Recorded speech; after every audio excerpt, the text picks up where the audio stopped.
In this video, I want to talk about how you can add a moving average inside of TradingView. Now to do this, you want to open up the super charts. Once you're inside of any chart and you want to add it, you want to come up here to indicators. Click on this and search for moving average. And there will be many different ones that you can choose from. So if you want to just go for the simple one, select the simple one. And you will see I now have the moving average. So you can double click on the line if you want to, or you can double click on the name and you'll be able to change the length. So instead of 9, you can choose you want the 50 moving average and it will be down here.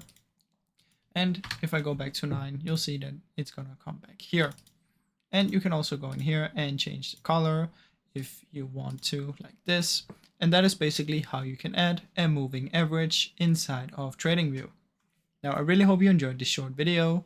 If you did, please leave a like and subscribe as it helps me out a ton. Thank you so much for watching.